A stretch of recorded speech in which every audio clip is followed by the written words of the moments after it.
Welcome to Newsmax TV. I'm Kathleen Walter. Joining us to talk about the stories in Washington making headlines is Newsmax contributor and political analyst Dick Morris. Dick is the author of the brand new book, 2010, Take Back America, A Battle Plan. Dick, thanks so much for joining us. It's good to see you. Thank you, Kathleen. President Obama has announced new measures the federal government will try to take to prevent future oil spills. And on Friday, the president will visit the Gulf Coast for the second time since the spill. Do you agree with those who say the president's response has been lackluster thus far?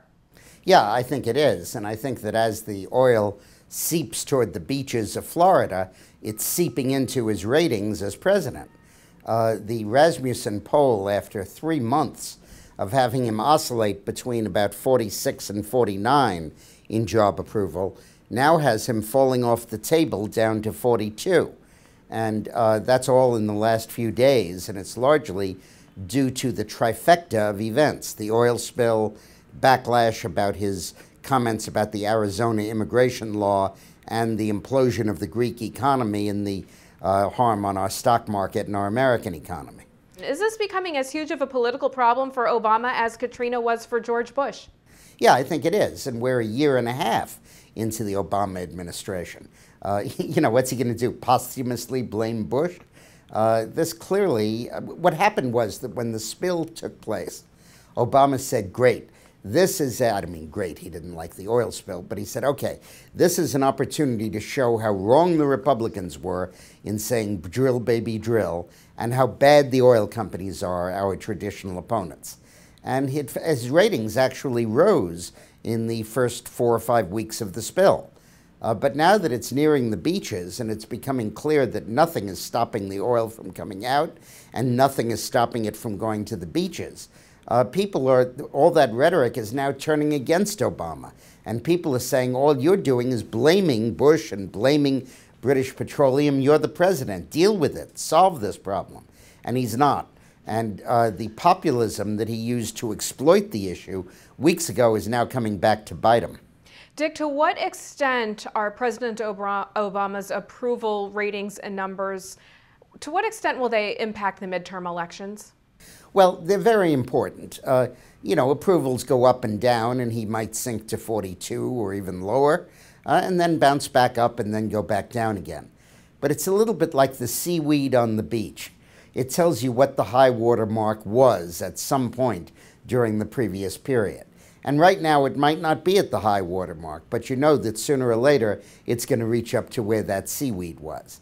And in this case, it is a very difficult thing for a Democratic voter who voted for Barack Obama and all along has been saying, I approve of what he's doing, now to flip and say, I disapprove of him. And once you say that once, it becomes easier and easier to say. And the voyage to the bottom becomes more and more something that can happen. So it's very important because it indicates what the low point for Obama is. These aren't abstract numbers, Kathleen. He got 52% of the vote, and now he's got 42% approval. So 10% of his vote, 1/5 of his vote, has now turned against him. And this isn't the fat of Republican support or the gristle of independent support. This is the tenderloin of Democratic support that's eroding. Dick, let's talk a little bit more about the midterm elections. I'd like to get your thoughts on a few key races, starting with the Florida Senate race. Despite being slammed for his response to the oil spill, Governor Charlie Crist has a small lead in the three-way race against Republican Marco Rubio and Democratic frontrunner Representative Kendrick Meek. Does Crist have what it takes to win? No, I think that Rubio's going to win. The poll I saw showed that he regained the lead after the initial polls gave Crist a lead because of the flurry of publicity about becoming an independent. But I think that very shortly you're going to see Rubio pulling out to a permanent lead. I don't think that's going to be its effort. Okay. Bill Clinton heads to Arkansas to help rescue Senator Blanche Lincoln's re-election bid as she campaigns for the Democratic Senate primary runoff with the state's Lieutenant Governor Bill Halter. If she loses on June 8th, she would become the third incumbent U.S. senator to lose before reaching the fall election. Do you expect that to happen? Yeah, I do. I think she's as good as dead. When she got only 44% of the vote in the first primary, 56% in effect were voting against her. And they may have voted for some of the minor candidates, but ultimately they were all going to vote for Halter. And let me say that Halter starts off this race more than 20 points behind John Boozman, the Republican candidate. So I think that's going to be a Republican pickup. All right, let's talk California, because according to a new poll released by the campaign of former eBay CEO Meg Whitman, she's opened up a wide lead over State Insurance Commissioner Steve Poizner in the California Republican gubernatorial primary. Who takes this one? Well, I haven't been following it as closely as the Senate primary, but I think Whitman is waging a very credible campaign. In the Senate primary, we don't know what's going to happen. Some of the polls show Campbell ahead, some show Fiorini ahead.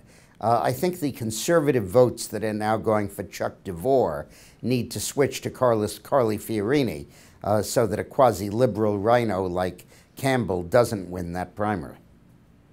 All right, Dick, we'd like to get your thoughts on just a couple other issues making headlines. One, judiciary Republicans are calling on Attorney General Eric Holder to appoint a special prosecutor to investigate claims by Congressman Joe Sestak that a White House official offered Sestak a job in exchange for dropping out of the Pennsylvania Senate Democratic primary race. Do you agree an investigation is needed?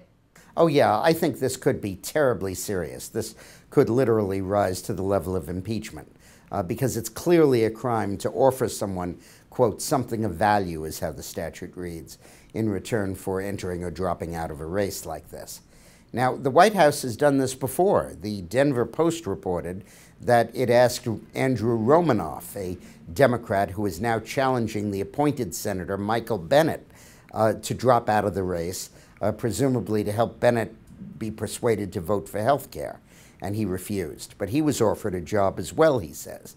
So this is becoming standard practice at the White House. Now, look, they are not going to offer him the job of taking the census or third deputy clerk in Interior. They can offer him a job significant enough to get him to get out of the Senate race. And if they made such an offer, it would have to be approved by the president. You can't go offering someone a cabinet position, some have speculated Secretary of the Navy because he's a former admiral, without the president giving his okay. So Obama may well be implicated in this. Secondly, the person making the offer would have to be a pretty high-up person, otherwise it wouldn't be treated as credible. So it probably was made by someone high up, maybe Rahm Emanuel. And thirdly, when you get the offer, Sestak's first question must have been, does the president approve of this? Because otherwise, what are you offering me a job in his administrations for? You're just blowing smoke. So obviously somebody said, yeah, it is with Obama's approval. Now, if those facts come out, as I've indicated, that is an impeachable offense. And if we add to that the Romanoff situation in Colorado, they might be forced to name a special prosecutor. In any case, I think Sestak is going to have to come clean. Dick Durbin, the #2 Democratic senator, said so, and Ed Rendell, the Democratic governor of Pennsylvania, said so. They both called on him to provide more information than he has. That's a signal that the Senate Democrats want to protect that seat and aren't so worried about a scandal involving the White House, and that the Pennsylvania Democrats don't want Sestak driving the party down and are less concerned about the White House. So essentially, the Pennsylvania Democrats and the Senate Democrats are saying, throw Obama under the bus, answer these questions. Terribly significant issue. All right, we'll have to be watching this one very closely. Last question, Dick. Memorial Day is right around the corner, and President Obama plans to skip Memorial Day at Arlington National Cemetery. Is that the ultimate disrespect to those Americans who paid the ultimate price for the freedoms we enjoy today? It literally is spitting in their eye, Kathleen. When I was in the White House, the Memorial Day speech was not just a speech, it was an almost religious event. I remember the first time that I was doing stuff there and the day came up, Memorial Day 1995, I wanted President Clinton to talk about some aspects of international policy, about terrorism and stuff like that. And I wrote language to put in his speech, and the Pentagon called me and said, you do not screw with this speech. This is a very important occasion. It's the most solemn occasion all year long for the American military. And we didn't touch a word of the speech they wanted the president to give, which was almost a ceremonial rendition of what every president has said. To diss the Pentagon by not going and giving that speech is a big deal, and to do it for a vacation day is an outrage. All right, Dick Morris, author of 2010 Take Back America, A Battle Plan. Thanks so much for joining us. We appreciate all your insights. Thank you, Kathleen. And thank you for watching Newsmax TV.